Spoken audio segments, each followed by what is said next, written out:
Still discussing the movement of squatting to the floor and standing back up and the correlation of it to the wall and to sitting in a chair, in that it's the same movement, even though it appears to be a different activity.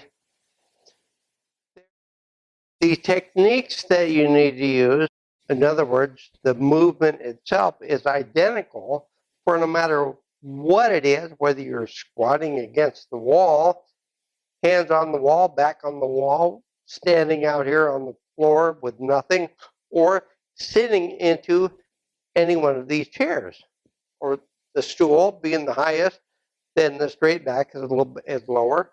A little bit lower is the one that's on wheels and it moves around, which a lot of you don't like. And then the other one I have up here is the big blue exercise ball. That one happens to be the 55-centimeter ball. So what is it that makes these so much different in the sitting movement? Or the squatting movement, whichever one you want? Well, the difference is the height between this one and that one. And between here and here, yes, there is a little bit of a height difference, but it's also the wheels. The chair moves. The chair doesn't move as easily, but if you sit inappropriately, you can move that as well. The bigger difference with that blue ball over there is it doesn't have a tray underneath it, to keep it from moving, and it doesn't have the sand weight in the bottom to help keep it stable. So it moves everywhere and anywhere. So to be able to sit on that, you have to have more skill at squatting and staying on your flattened feet than you do with this stool. With this stool way up here, you don't have far to go. And you're on the stool. It's nice and stable. As long as you remain on your flattened feet, it doesn't move anywhere. Pretty easy. Now, what about over here? Well, we have to come down just a little bit further than we did. And this is where people start to get in trouble that have these restrictive postures. As we saw in the previous clip of this shaking and the weak legs, this one here, and you're already down in the chair. But here, now you have to depend more and more on these muscles supporting your weight rather than the joints, and they need to keep flexing downward, and you need to keep coming forward with your upper body to be able to sit. So if you have any shaking in your legs, it's going to get worse as you come down onto the slower chair. If you have weaker legs, it's going to be more of a problem as you lower, because these knees are having to flex more, and when you have the stiffened posture, they don't want to flex that much. So from here to here, that's a big issue for many people. And it's also the big issue of why they plop back into the chair. They'll be doing fine, but they'll get here, and all of a sudden, boom, back they go. It's because that last little bit of lowering, they're not able to do, or they're not just patient enough to do, to get these knees to flex a little bit more. So, and that is a bigger problem for a chair that is lower to the ground and it's on wheels. So you have to be a little bit more adept with all of your body cooperative movement to be able to stay on your flattened feet all the way down and not move this chair. And the same thing goes for getting up. You need to push extra pressure down into your feet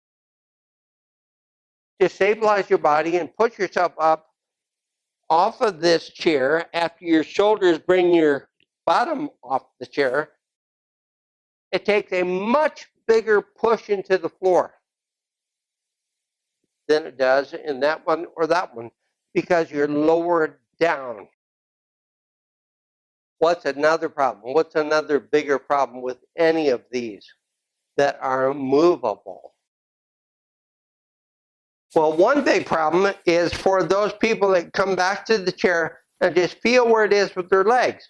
Now, I just bumped that chair with the back of my legs and it moved. Now, if I don't look and see where that chair is and just sit wherever it might be, I'm looking to create an accident for myself. And many of these people do just that. That chair has moved. They'll sit down expecting it to be in the same position as this one. And now they're sitting here in the corner. They lose their balance. They go off to the side. The chair goes further off to the back. And or they fall back over the chair with the chair. Any kind of scenario you want to think of, it's been done. And there's another interesting point in the people that live in a culture where they typically sit on the floor, on a mat on the floor. And I saw this when I was over working in South Korea. The people that had these problems with their standing movements, sitting and everything, when they were getting up off the floor or moving onto the floor, they were fine. Or they were much better than what they were with all their other movements. Because this is something they're repeatedly doing every day and multiple times during the day. And it's rather comforting to them and they're able to relax into it. So very interesting the way we see one thing as different than the other when in fact they're actually the same movement and we have to do the same thing. But it's the perception that we get into, perceiving it something different. So in those people, some of them would have a great deal of problem sitting down into a chair, but there again, sitting on the floor, not so much of a problem. Another proof that we create many of our own problems. Now, what about that ball back over there? We're going to be using that as a chair. Now, I don't have that overinflated, so it's rather soft. So when you sit on that, you won't be up here, you'll be down here, which is even lower. Plus, this thing moves around quite easily. Right now, it's back there in the corner, and back behind the curtain, there's a cabinet, so it's secure right there. So for those of you that have a problem with this squatting movement, put it in that corner because it's going to be lodged back there, and when you sit on it, it's not going to go anywhere. And it's not going to go to either side because you should be standing and pushing your bottom back straight into that corner so you're not pushing the ball one way or the other. So it's more forgiving back there and it allows you to practice without having to try to control the ball as well. And on that subject, how do you control that ball when you're sitting on it?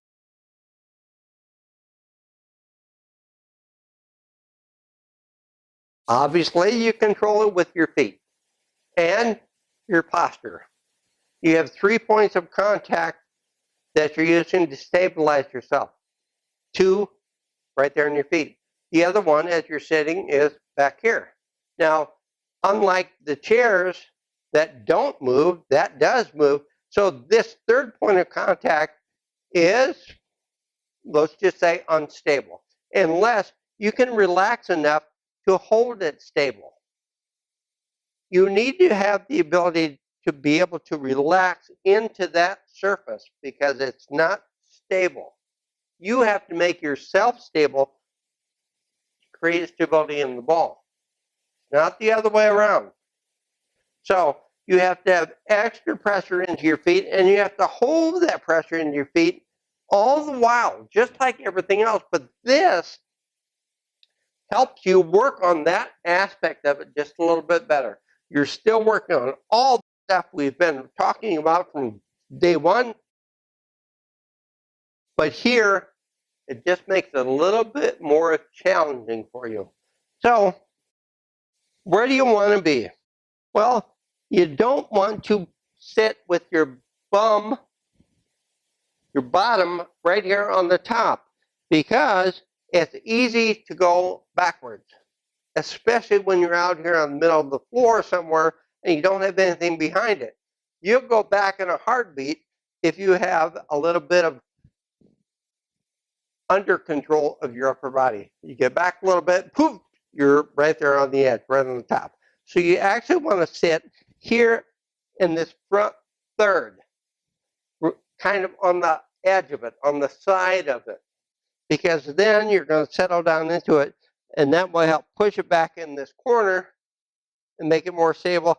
So your feet are going to probably be about one of your foot lengths in front of the ball, just like you were with doing your exercise on the wall, and or just like you are with the chair normally when you're sitting down. But there's no exact right or wrong where you need to have your feet. You just need to make it where you're stable and comfortable during the movement. Now, what do we need to do? We need to make sure we have those feet pressurized and flattened, because we want to be able to control this body all the way down. And we don't want to put pressure on that ball until we know that we are stable. And oh, by the way, this is the same thing you have to do when you're about to sit down on the toilet. You want to stop breaking toilet seats. You want to stop slamming down on a chair. You want to stop embarrassing yourself. Learn how to control this posture. Stay stable. Stay on these flattened feet and gently, gently go down. Pushing into my feet, staying flattened in my feet. Sometimes you have to feel like you're exaggerating this upper body coming forward. I just touched the ball with my bottom. See it? Now it's starting to compress. And there you go. Now, compared to my feet, how much weight do I have in my bottom? Not as much. I have more pressure still in my feet than I do in the bottom because, see here, this is bouncy. Now I can go back, I'm pushing it back here a little bit, and because that's in the corner, it's not going anywhere. But what's the big problem many of you are going to have that have these moderate or more movement impairments, and even some of the mild moderate? Anybody that has this bit of shaking to their legs, any amount. Those of you that have this stiffness that you have to work on getting down, getting down, getting down. When you get here, you're going to be shaking. It's going to be hard to stabilize because the muscles in your leg are tightening up. And once they start doing this, it's hard to control. So as we saw in the last video, how do you control that? You control that by relaxing, relaxing, relaxing. You have to be able to relax and understand that the way to relax on this ball is forward onto your feet, getting your upper body forward, not back here. Upper body forward. You're in a squat. You're partially supported with the ball. You can fully support yourself with the ball as long as you maintain the pressure in your feet. And that's what I'm doing right here. I've allowed my upper body to come back, and I'm going to bring my feet out just a little bit because now I have pretty much equal pressure in each foot and my bottom. I can feel this ball wanting to move, but I can stop it just by relaxing. I'm controlling me to control the ball. And notice how low I am. So here, to get out of this, you have to have extra pushing pressure down. Anytime you're having any difficulty standing up, push extra pressure down and get these shoulders forward more than you think they need to be. Because the lower you are, the further you have to bring them forward just to get everything counterbalanced and coordinated. So extra push down, shoulders forward, flat feet, stand up, piece of cake. Just to prove to you, there's no sand or anything in it. It's just the typical ball. So what's going to happen? It doesn't want to stay in one spot. It just keeps moving and moving wherever it wants to go. So some of you are saying, there's no way in hell I'm going to try to sit on that thing the way it is. It can't control me, so how can I control it? It's still the same ball as it was back there. The only difference is it can move, like that chair on wheels could move. So you have to be more careful in your movement. That's all.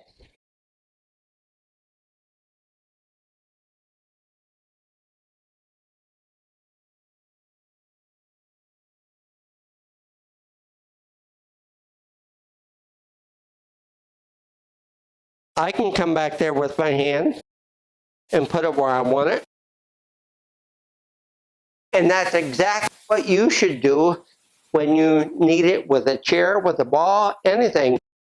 You help control that, keep it where you want it with your fingers. And all I'm doing is putting a fingertip on it lightly. I'm not pushing into it.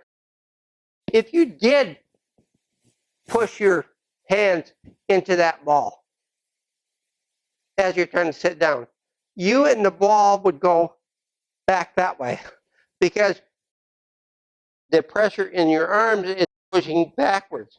So everything is that way. Very destabilizing. So this is another good tool to use to be light with your fingers. Just light. I'm controlling this ball. I have my full body weight sitting on the ball. I have a lot of pressure into both feet, and I'm stable. I can move around. I can move the ball around. And how am I moving the ball? It's obvious. I'm pushing pressure into one foot and then pushing pressure into the other foot. Where? I have my feet spread wider than my shoulders. As I'm sitting here on this ball, the pressure right now is on the inside of both feet.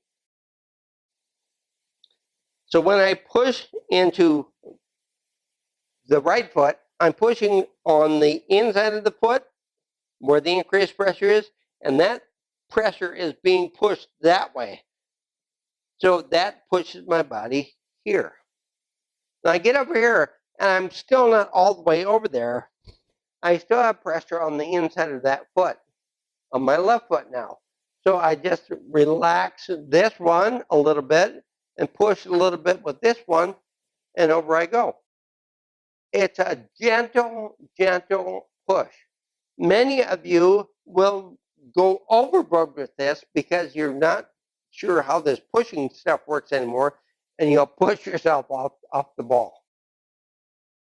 Sitting on it, just doing the different exercises that you can find anywhere on the net. All you have to do is look up these exercise balls, and you will see all sorts of exercises you can do to help you relax and strengthen, stretch using these balls. So I encourage you to do that because it will help you be a little bit more creative on what you can do with this ball to help you with all sorts of other stuff. This will teach you more about how to relax into the pressures in your feet, just stop this shaking and stiffening and bouncing. It's exactly what I had to do way back in 2006 when I first started to use one of these, and I'll tell you, it wasn't pretty at first. But you can do this on your own, and you can just gradually get into it. Use the corner, use the wall, just learn how to gain better and better control as you advance through it. Learn how to relax, how to put your feet wherever you want them, and just move this ball around. Moving it with your bottom, moving it with your feet, and a combination of the two.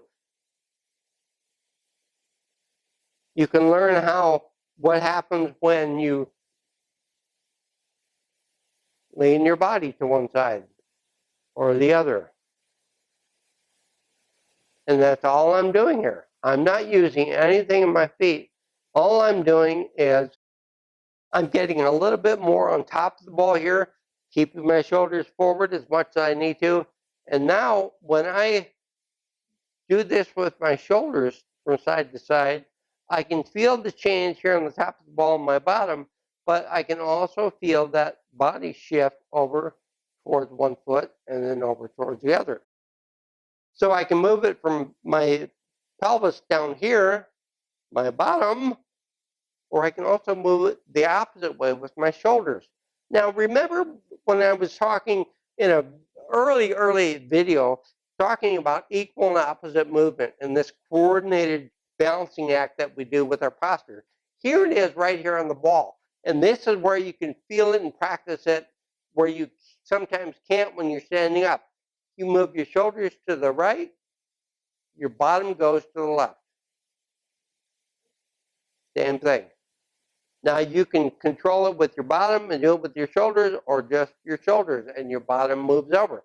So experiment with all these things and find out this stuff on your own by feeling it. What happens when I do this? What happens when I do that? What happens? Oh, I don't want to do that again. Make the mistakes. It's okay. It's okay to make the mistakes because that's when you learn. If everything goes right all the time, we become complacent. And yeah, in all this movement stuff, we would love to have things go right all the time, natural movement. But we're not gifted that way anymore. So don't fear the mistakes as an embarrassing moment. Use each one as a teaching moment. What did I do wrong? Why did that happen? Where was the pressure on my feet? Where was my body posture? Break it down so you understand what you did and what you need to do to correct it for the next time. Learn through your own mistake. Just a lot of common sense. You've done this all your life. It's no different now. You just need to be able to trust yourself a little bit using these different things. The wall, the chairs, whatever. You make it up. It's not all that difficult. Once you know how to go about it, once you give yourself permission to start trying, once you know that there is something I can do, there is something I can do for myself that will help me get better. This is not an untreatable disorder that we have. It's uncurable. There's nothing we can do about that, but it is no longer untreatable. I proved that. I prove that every day with myself. I prove that with helping these other people. They are proving it to themselves. It's not a perfect treatment. Nothing is. It may not be a permanent treatment for some of you, but life will be a lot better when you learn how to control your posture and movements better. It will be a lot better. Your quality of life will be better for a longer period of time because you're doing something proactive to help yourself. And that's the biggest key.